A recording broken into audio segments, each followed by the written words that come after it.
Hello everyone, कैसे हो बेटा आप लोग। तो हम लोग पढ़ रहे थे kinetic theory of gases. Kinetic theory of gases में हम लोगों ने बहुत सारे कॉन्सेप्ट्स को जो है लर्न कर लिया, सीख लिया है। ठीक है, बहुत सारे कॉन्सेप्ट्स हम लोगों ने डिस्कस कर लिए थे। हालांकि प्रीवियस लेक्चर में हम लोगों ने जो है डिस्कस किया था वीआरएमएस स्पीड वगैरह के बारे में, थोड़ा सा डिस्कशन किया था। काइनेटिक एनर्जी और जो भी उसकी एनर्जीज़ हैं गैसेस की, या क्या प्रेशर एक्सर्ट करती हैं वॉल्स पे, इन सारे टर्म्स के लिए एक्सप्रेशंस हम लोगों ने डिस्कस कर लिया था। अब आज की क्लास में हम लोग डिस्कस करने वाले हैं degree of freedom. Degree of freedom का मतलब क्या है कि किसी भी गैस मॉलिक्यूल्स के डिग्री ऑफ फ्रीडम से क्या सेंस है। तो अगर हम बात करें इसके डेफिनेशन की, ठीक है, तो degree of freedom may be defined as the total number of coordinates or independent quantities required to describe completely the position and configuration, that is arrangement of the constituent atom in a piece of the system।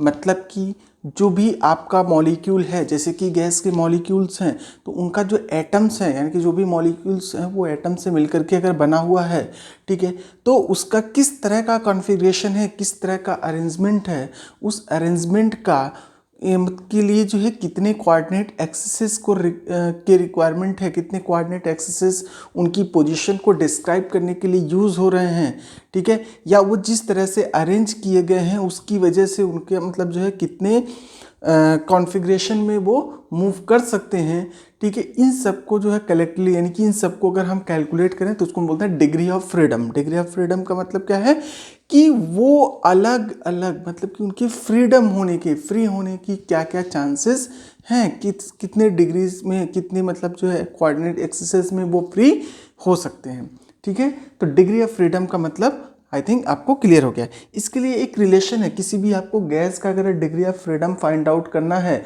तो उसके लिए एक relation होता है, degree of freedom F is equal to 3n minus 1,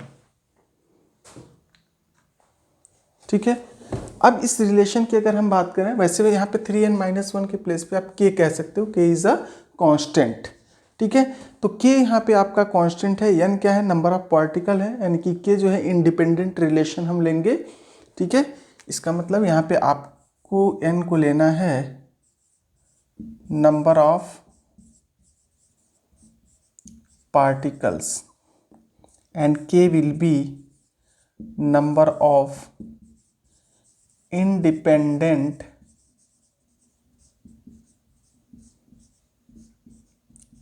relation, ठीक है। तो इस फार्मूले से हम degree of freedom find out कर सकते हैं कि जैसे कि अगर हम बात करें मोनो एटॉमिक गैस की, example degree of freedom for mono atomic gas. तो मोनो एटॉमिक गैस की अगर हम बात करें तो नंबर ऑफ एटम कितने होते हैं मोनो एटॉमिक गैस में। बेसिकली अगर हम मोनो एटॉमिक गैस की बात करेंगे तो इसमें नंबर ऑफ एटम्स क्या होंगे, that will B 1, number of atom 1। Independent relation क्या होगा भाई, देखो कोई और यहाँ पे पार्टिकल नहीं है, इंडिपेंडेंट रिलेशन, कोई इंडिपेंडेंट रिलेशन होगा ही नहीं क्योंकि कोई दूसरा पार्टिकल है ही नहीं वहाँ पे, कोई दूसरा एटम है नहीं, तो वो किसी के साथ रिलेशन इस्टेब्लिश नहीं कर सकता। तो यहाँ पे इंडिपेंडेंट रिलेशन 0। तो डिग्री ऑफ फ्रीडम की बात करेंगे तो F is equal to 3 into 1 minus 0, that will be equal to 3, ठीक है। तो मोनो एटॉमिक गैस के लिए डिग्री ऑफ फ्रीडम क्या आ जाता है, 3। दूसरी तरह से आप इसको समझ सकते हो कि जो आपका मोनो एटॉमिक गैस है, ठीक है, वो मोनो एटॉमिक गैस को अगर फ्रीली छोड़ दिया जाए तो वो एक्स एक्सिस के अलॉन्ग, वाई एक्सिस के अलॉन्ग और जेड एक्सिस के अलॉन्ग मूव कर सकता है। यानी कि ये 3 एक्सिस के हैं, यानी कि 3 एक्सिस में ये मूव कर सकता है, मतलब कि इसके 3 कोऑर्डिनेट एक्सिस की रिक्वायरमेंट होंगे इसकी कॉन्फ़िगरेशन को डिस्क्राइब करने के लिए। तो हम कहेंगे कि इसकी जो डिग्री ऑफ फ्रीडम है वो क्या है, 3 है। क्लियर। इसी तरह से हम डाई एटॉमिक गैस की अगर हम बात करें, डाई एटॉमिक गैस के लिए देख लेते हैं, इसको नोट डाउन कर लीजिए जल्दी से।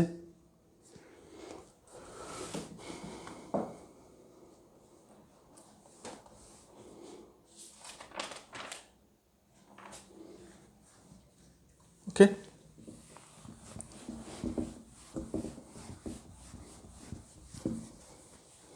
अगर हम बात कर रहे हैं डाई एटॉमिक गैस के लिए, फॉर डाई एटॉमिक गैस, तो अभी हमारा डिग्री ऑफ फ्रीडम के लिए फॉर्मूला क्या था? सबसे पहले अगर हम एटम की बात करें, number of atom that is n is equal to 2, number of independent relation के लिए यहाँ पे क्या वैल्यू हो जाएगी, यानी कि जो इंडिपेंडेंट रिलेशन इसमें होता है, भाई जाहिर सी बात है दो एटम है, तो जैसे कि मान लीजिए हमने इस दो एटम्स को किसी यहाँ पे ऐसे रख लिया और इनके बीच में कुछ इस तरह का कॉम्बिनेशन, तो इनके बीच में जो रिलेशन इस्टेब्लिश हो सकता है वो सिंगल रिलेशन इस्टेब्लिश हो सकता है। तो नंबर ऑफ इंडिपेंडेंट रिलेशंस आपके हो जाएंगे यहाँ पर k इज इक्वल टू 1। ठीक है, अब अगर हम डायएटॉमिक की बात करें, ठीक है, तो डायएटॉमिक में साथ साथ ये तो ट्रांसलेशनल होगा, इनके अलावा साथ साथ और क्या चीज़ें आ जाएंगी, जो यहाँ पे ऐसे चाहें तो रिलेशन दो तरह से, due to translational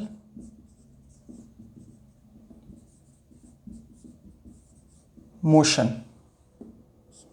is equal to 1, और इनके प्लेन के अलोंग, यानी कि दो प्लेन हैं उनके परपेंडिकुलर अगर देखें तो जो इनके बीच में मतलब रिलेशन इस्टेब्लिश हो सकता है, ठीक है, वो वैल्यू आपकी हो जाएगी दैट इज, यानी उसके अलोंग अगर हम देखें तो उसके अलोंग जो वैल्यू आपको मिलेगी तो उसकी वैल्यू होगी, तो इसी को आप के ले लो, सर ज़्यादा बेटर है, इसको आप के ले लो, तो यहाँ से f इज इक्वल टू क्या आ जाएगा 3n minus 1 minus K, that is 3 into 2 minus 1 is equal to 5, तो 5 number of degree of freedom होगा।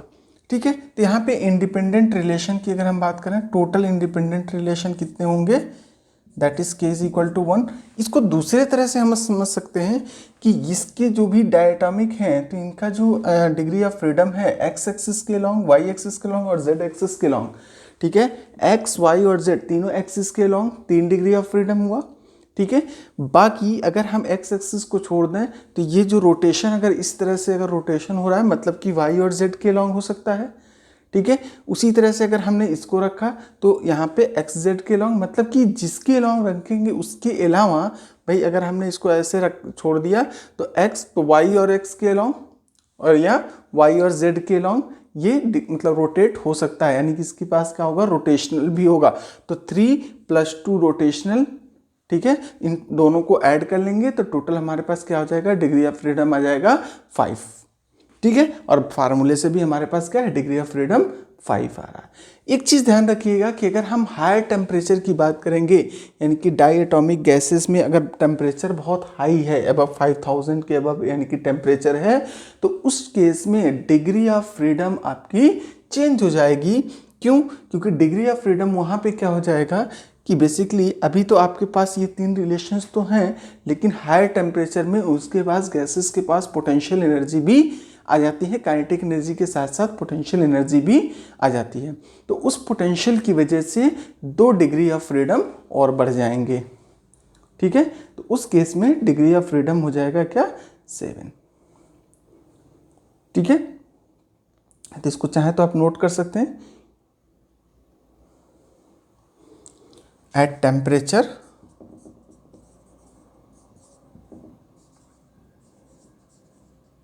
Higher than 5000 kelvin.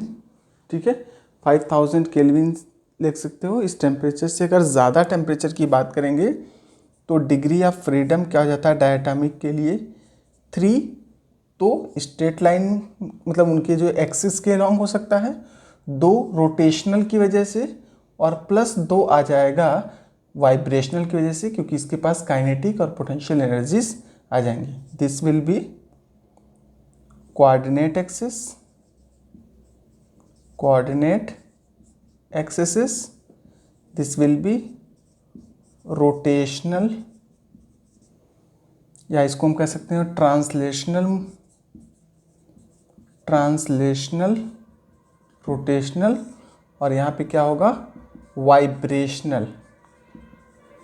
और इसकी वजह से क्या होता है काइनेटिक एनर्जी और प्लस पोटेंशियल एनर्जी आ जाती है। तो इस तरह से आपका डिग्री ऑफ फ्रीडम हो जाएगा 7 डायटोमिक के लिए। इसी तरह से हम बात करेंगे ट्राई एटॉमिक मॉलिक्यूल के लिए, यानी कि ट्राई एटॉमिक मॉलिक्यूल है उनके बीच में डिग्री ऑफ फ्रीडम क्या होगा। चलिए इसको नोट डाउन कर लीजिए।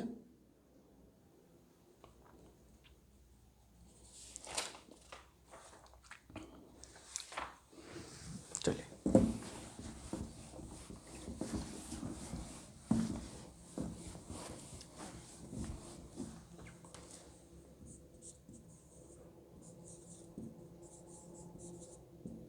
for triatomic molecule, triatomic number of atom will be equal to 3, number of independent relation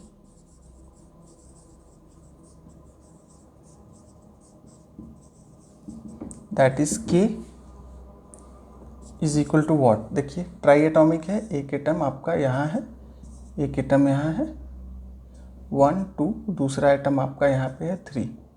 तो नंबर ऑफ इंडिपेंडेंट रिलेशन की बात करें तो इनके बीच में एक रिलेशन, इनके बीच में एक रिलेशन, इनके बीच में एक रिलेशन। तो ये कितने रिलेशन हो रहा है 3 रिलेशंस यहाँ पे इस्टेब्लिश हो रहा है। ठीक है, तो नंबर ऑफ इंडिपेंडेंट रिलेशंस की अगर हम बात करें तो यहाँ पे टोटल जो है 3 इंडिपेंडेंट रिलेशंस हैं ट्राई एटॉमिक में। जैसे कि आपके फॉर एग्जांपल यहाँ पे फॉर एग्जांपल CO2, ठीक है, कार्बन डाइऑक्साइड, और क्या हो सकता है H2O, SO2, ठीक है, ये सब के सब क्या है ट्राई एटॉमिक। तो यहाँ से अगर हम F की बात करेंगे डिग्री ऑफ फ्रीडम तो 3n माइनस के फार्मूला यूज़ करेंगे 3 × 3 - 3 दैट इज 3 3 9 - 3 6। ठीक है, तो total number of degree of freedom की अगर हम बात करेंगे तो यहाँ पे क्या है 6 होता है। यहाँ पे ध्यान रखिएगा ये किसके लिए, ये जितने ये हैं आपके नॉन लीनियर मॉलिक्यूल, ठीक है, नॉन लीनियर मॉलिक्यूल के लिए है। और अगर यहीं पे लीनियर मॉलिक्यूल होंगे तो उस केस में, यानी कि लीनियर मॉलिक्यूल का मतलब कि ये कुछ इस तरह से है 1 2 3, तो उस केस में नंबर ऑफ इंडिपेंडेंट रिलेशन 1 2, ठीक है, this will be K is equal to 2। तो उस केस में फॉर लीनियर मॉलिक्यूल हैं तो उसके लिए डिग्री ऑफ फ्रीडम आपका हो जाएगा क्या 3n minus K will be equal to 3 × 3 - 2। Number of independent relation इनके बीच में और इनके बीच में 2 ही होंगे, तो यहाँ पे हो जाएगा 7। ठीक है, लीनियर मॉलिक्यूल्स कौन कौन से हैं, जैसे कि आप चाहो तो यहाँ पे देखो इस CO2 को यहाँ से हटा दीजिए, CO2 यहाँ रख लीजिए। Linear molecule like CO2, HCN, HSN या HCN कह सकते हो।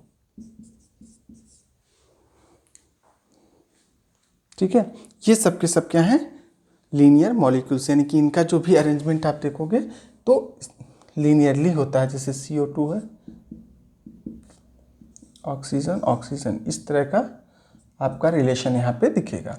उसी तरह से यहाँ पे HCN की हम बात करेंगे तो यहाँ पे ये 3 रिलेशन इसके साथ। ठीक है, तो कहने का मतलब है इनके बीच में एक सिंगल रिलेशन, इनके बीच में एक सिंगल रिलेशन, तो टोटल कितने रिलेशन हो गए, दोनों को ऐड कर लेंगे कितने रिलेशन हो जाएंगे, एक रिलेशन इनके बीच में, एक रिलेशन इनके बीच में, टोटल 2 रिलेशन है, तो 2 इंडिपेंडेंट रिलेशन वहाँ पे होंगे लीनियर के केस में। ठीक है, नॉन लीनियर जैसे कि हमने H2O लिया था, तो HOH, ठीक है, और इनके बीच में क्या होती है, हाइड्रोजन बॉन्डिंग हो जाती है। तो एक रिलेशन ये, एक रिलेशन ये, और एक इनके बीच का रिलेशन, तो यहाँ पे इंडिपेंडेंट रिलेशन क्या आ रहे हैं, 3 आ जा रहे हैं। ठीक है, चलिए नोट डाउन करिए जल्दी से। नेक्स्ट है law of equipartition of energy.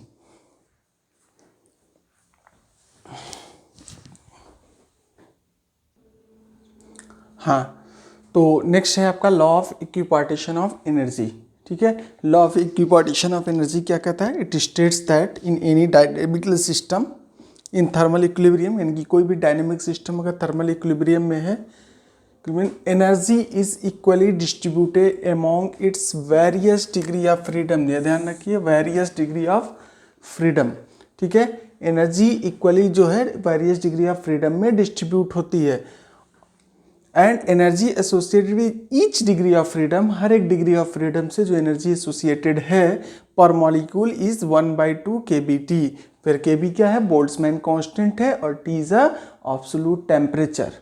ठीक है, इसका अगर हम प्रूफ देखें, देखिए सबसे पहले इसका मीनिंग क्या है, law of equipartition of energy ये कहता है कि जो एनर्जी होगी किसी भी, यानी कोई भी सिस्टम जो है, यानी कि थर्मल इक्विलिब्रियम में है, अगर कोई भी डायनेमिक सिस्टम है थर्मल इक्विलिब्रियम में है, तो जो उसमें एनर्जी का जो डिस्ट्रीब्यूशन होगा वो 3, मतलब जितनी भी उसके डिग्री ऑफ फ्रीडम होंगे उतने डिग्री ऑफ फ्रीडम में इक्वली एनर्जी डिस्ट्रीब्यूट होती है।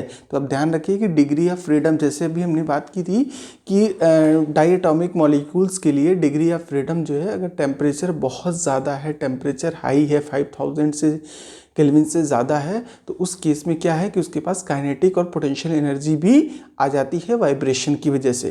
तो यहाँ पे 2 फैक्टर्स हमारी एनर्जी की वजह से, यानी कि उसकी डिग्री ऑफ फ्रीडम जो है उसके 2 अलग स्टेट की वजह से, यानी कि उसके काइनेटिक या पोटेंशियल एनर्जी की वजह से भी आए थे। ठीक है, तो इसी तरह से यहाँ पे हम बात कर रहे हैं कि अगर हम एनर्जी की बात करें कि एनर्जी किसी भी सिस्टम का थर्मोडायनेमिक अगर इक्विलिब्रियम में है, तो वो उस इक्वली जो है हर एक डिग्री ऑफ फ्रीडम में डिस्ट्रीब्यूट होगी। ठीक है, यानी कि हर एक डिग्री ऑफ फ्रीडम में प्रॉपरली एक बराबर डिस्ट्रीब्यूट होगी। इसका अगर हम प्रूफ देखें, तो प्रूफ के लिए मान लिया कि कोई एक मोनो एटॉमिक गैस आप ले लीजिए, तो मोनो एटॉमिक गैस की अगर हम बात करें तो उसकी डिग्री ऑफ फ्रीडम कितनी होगी, 3, यानी कि मोनो एटॉमिक गैस के लिए जो डिग्री ऑफ फ्रीडम होती है वो होती है 3। तो इसके अकॉर्डिंग अगर देखा जाए, यानी कि काइनेटिक थ्योरी ऑफ गैसेस के अकॉर्डिंग, जो आपने अभी लास्ट लेक्चर में देखा था कि काइनेटिक थ्योरी ऑफ गैसेस में की वजह से जो एनर्जी होती है एसोसिएटेड होती है वो कितनी होती है, यानी कि 1 मोल की बात की एनर्जी की अगर हम बात करें, एनर्जी पर यूनिट कह सकते हो, या नंबर ऑफ मॉलिक्यूल्स की बात कर लें। ठीक है, तो वो जनरली एनर्जी क्या आती थी कि जो उसकी काइनेटिक एनर्जी होती थी ½ mv/²। ठीक है, v बार स्क्वायर क्या होता था, v² बार क्या होता था, रूट स्क्वायर मीन वेलोसिटी। ठीक है, तो उसकी वजह से जो काइनेटिक एनर्जी आती थी वो कितने की इक्वल आती थी, 3/2 kBT के इक्वल आती थी। और यहाँ पे क्या है कि 3 क्या है, डिग्री ऑफ फ्रीडम। तो उसी तरह से आप यहाँ पे देख सकते हो कि यानी कि मोनो एटॉमिक गैस के लिए F डिग्री ऑफ फ्रीडम 3। तो according to KTG average translational kinetic energy of gas molecule is 1/2 mv/² that will be equal to F/2 kBT is equal to 3/2 kBT। ये चीज़ आपने पहले पढ़ी है। अब यहाँ पे अगर हम बात करें तो ये v² क्या है, v² क्या है, आपका मीन स्क्वायर वेलोसिटी है। मीन स्क्वायर वेलोसिटी होने का मतलब क्या है कि इसमें अगर हम इसकी बात करें कि तीनों डायरेक्शंस में x, y, z, तीनों डायरेक्शंस में, तीनों कोऑर्डिनेट एक्सिस के एलोंग इसके वेलोसिटीज़ का डिस्ट्रीब्यूशन किस तरह से हो रहा है। ठीक है, तो वेलोसिटीज़ का डिस्ट्रीब्यूशन कहने का मतलब कि अगर हम v² की बात करें, v² की बात करें, तो vx² यानी x डायरेक्शन का average velocity plus y direction का एवरेज वेलोसिटी का स्क्वायर प्लस z डायरेक्शन के एवरेज वेलोसिटी का स्क्वायर, इन सबको ऐड करेंगे तो इसके इक्वल है। अगर ½ m से जो है सबको मल्टीप्लाई कर दें तो क्या हो जाएगा, 1/2 mvx² plus 1/2 mvy² 1/2 mv/z square bar, और ये किसके इक्वल होता है 3/2 kBt के। तो इसको इक्वेशन नंबर 1 हमने नाम दे दिया। सो कि molecular motion is a random, यानी कि जो आपका मॉलिक्यूलर मोशन है क्या है वो रैंडम है। तो उसमें रैंडम मोशन है तो जाहिर सी बात है उसमें जो पार्टिकल्स हैं उनका कोई स्पेसिफिक डायरेक्शन तो लिया नहीं जा सकता, स्पेसिफिक डायरेक्शन ले पाना पॉसिबल नहीं है। तो अगर स्पेसिफिक डायरेक्शन नहीं लिया जा सकता है तो क्या करेंगे, तो इसका मतलब ये है कि सबका जो है एक तरह से एवरेज काइनेटिक एनर्जी जो होगा, चाहे एक्स एक्सिस के लॉन्ग लें, चाहे वाई एक्सिस के लॉन्ग ले लें, या फिर जेड एक्सिस के लॉन्ग ले लें, वो सब क्या आएगा, सेम आएगा। तो इन दोनों इक्वेशन से अगर आप कंपेयर करिए तो इन दोनों इक्वेशन से कंपेयर करने से आपको क्या पता चल जा रहा है कि 3 को मिलाकर के ये आपस में इक्वल, कोई भी एक वैल्यू यहाँ पुट कर देंगे तो 3 टाइम्स हो जाएगा, 3 3 कैंसिल हो जाएगा, और आपका सॉल्व करने के बाद से आंसर क्या जाएगा 1/2 kBt। ठीक है, ये 1/2 kBt, ये जो आपको दिख रहा है, ठीक है, 1/2 kBt आपको रिलेशन मिल जाएगा। ठीक है, तो ये इसका प्रॉपर प्रूफ है। आप law of equipartition of energy, बहुत इंपॉर्टेंट टॉपिक है, इसको बहुत ध्यान से, ठीक है, अच्छे से प्रैक्टिस कर लीजिए, क्योंकि अक्सर ये एग्जाम में पूछा जाता है कि law of equipartition of energy होता क्या है, उसका प्रूफ क्या है, कैसे आप उसको प्रूफ करेंगे। तो ये प्रूफ के लिए बहुत छोटा सा इसका प्रूफ है, इसको इजीली कर सकते हैं। ठीक है, तो इसी के साथ आज का लेक्चर हम लोग यहीं पे स्टॉप करते हैं। बाकी की चीज़ें हम लोग नेक्स्ट क्लास में कवर करेंगे, नेक्स्ट लेक्चर में कवर करेंगे। ठीक है, और नेक्स्ट लेक्चर में मोस्ट प्रोबेबली ये चैप्टर का जो थ्योरेटिकल पार्ट है वो कवर अप हो जाएगा। ठीक है, बाकी न्यूमेरिकल इस पे जो भी होंगे फार्मूला बेस्ड न्यूमेरिकल है, ज़्यादातर न्यूमेरिकल्स आपको फार्मूले बेस्ड मिलेंगे।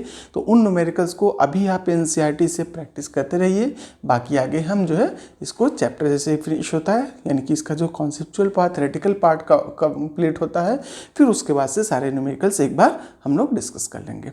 ठीक है, तो आज के लिए फिलहाल इतना ही। Thank you.